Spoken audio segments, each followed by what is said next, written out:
Hi everyone, I'm Vicki Murphy. I am a Jira Align specialist with Expium, which is a Platinum Solutions partner with Atlassian and is also now a proud Valiantus company. In this video, I will be discussing the updates to Jira Align with the release of version 10.121. This version was released to Jira Align instances on the continuous release track on June 9th, 2023, and it will be released to all other Jira Align instances on June 23rd, 2023. Let's go ahead and dig in. Kicking off in Jira Align, we're going to start by talking about updates to the forecasting functionality. In this release, Atlassian introduced what they call the first round of improvements to the forecasting experience in the tool. And this update focused on the usability of the forecast page and tab, as well as introducing the ability to forecast by feature, which we previously weren't able to do. Let's go ahead and take a look at that forecasting tab. I'm going to start out on an epic here. So this is a portfolio epic in Jira Align, and I'm going to toggle over to the forecasting tab. To use this tab, we do need to first select a program increment that we want to control the forecasting for. And then below here, if you are familiar with this tab, you may notice a couple of UI changes. So here we're going to see any of the relevant programs, but the teams that make up that program are actually going to be collapsed under that program heading. This used to look like just one long list. Here for each team, we are able to provide a forecasting estimate, so we can just add that in. Below that, we are able to press the sum button to sum up the estimate for this program. We can collapse that and move into the second program if we want, doing the exact same thing. Or we can jump down to the program field here and actually provide a estimate for the entire program. At the top, you may see a sum all button. You can press this and it will sum up the estimate of all teams and programs on this page. There's also an undo button. Anytime you press the sum button, you are able to undo that action if you need to. Another great addition, and you may have noticed this little notification here, is that our estimations are actually saved automatically now. No longer do we need to press an additional save button to save our forecasting estimations. Let's go ahead and toggle over to the feature work item. Here I'm already on the forecasting tab of this feature. We do have to first associate the feature with a program increment in order to use this tab.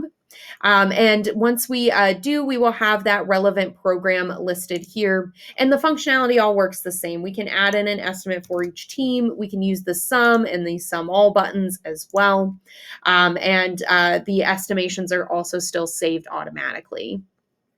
If you don't currently have the forecasting tab enabled, an administrator can enable that under the role settings.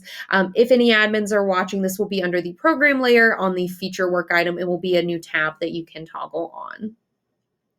Let's continue on this theme of forecasting and jump to the forecasting page. This is where we could do some of that forecasting in bulk.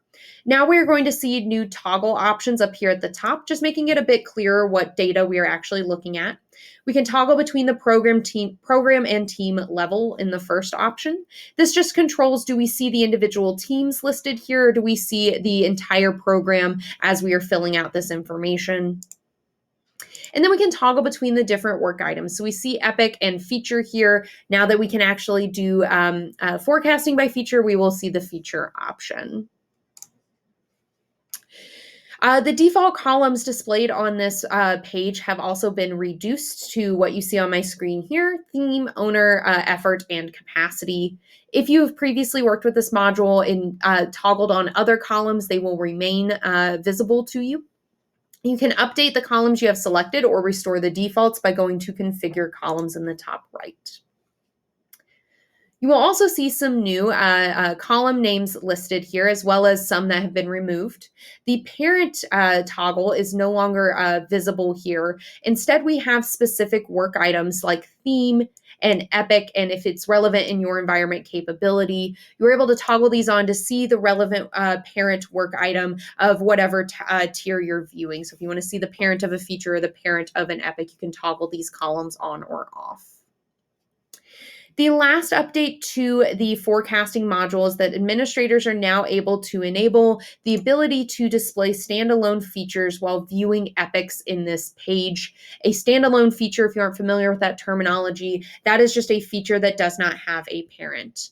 And administrators can go to the platform settings. I'm actually going to toggle to that tab now. So if you go to the platform settings here and on the program tab, this hides standalone features in the backlog. When this is set to yes, you will not view standalone features alongside epics. When it's set to no, you will see those standalone features next to epics. A new toggle will be added to the filters button on the forecasting page to actually visualize those. Do note that all features will display when viewing the feature level work item. Jumping to our next area, the objectives tree. This is now being renamed to the OKR Hub. We do have a few UI updates. So several releases ago, Atlassian did do a UI overhaul of this module. And ever since, they've been making small tweaks to it to update the UI further. So let's walk through what we see here.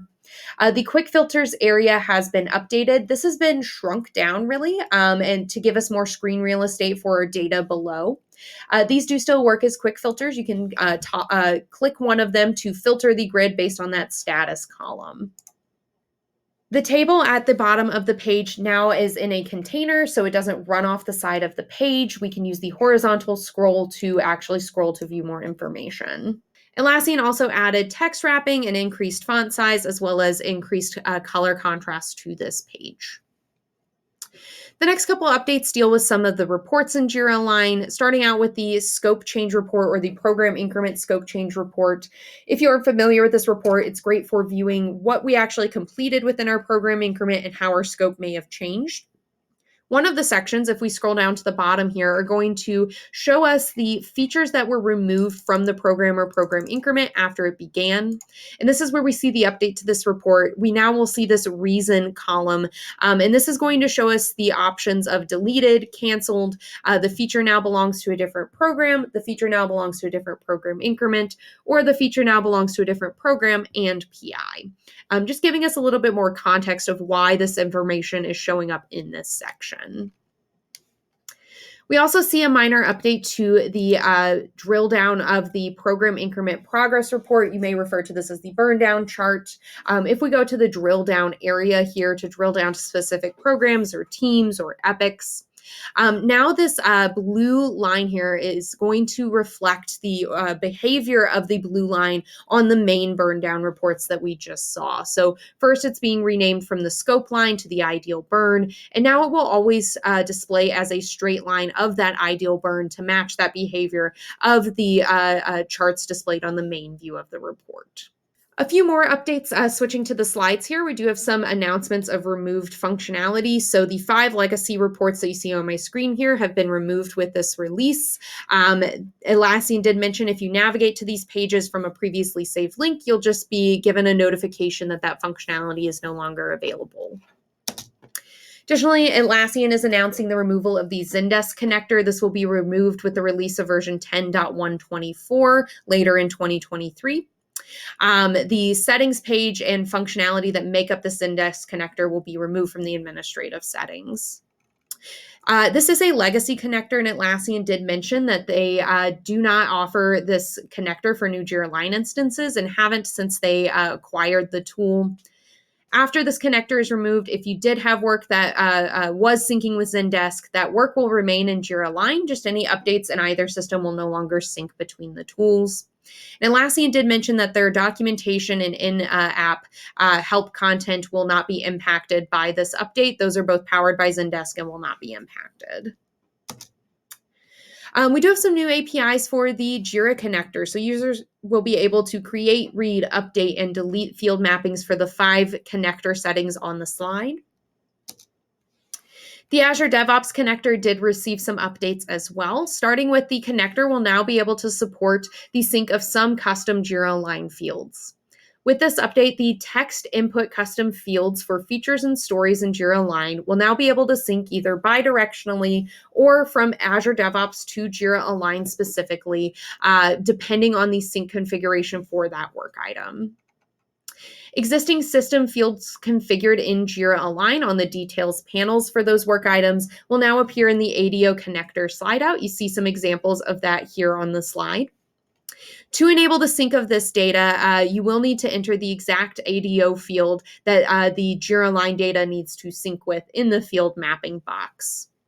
The system does not require you map a specific ADO field type. The text input field type in Jira Align can sync with ADO text, pick list, Boolean, and numeric fields.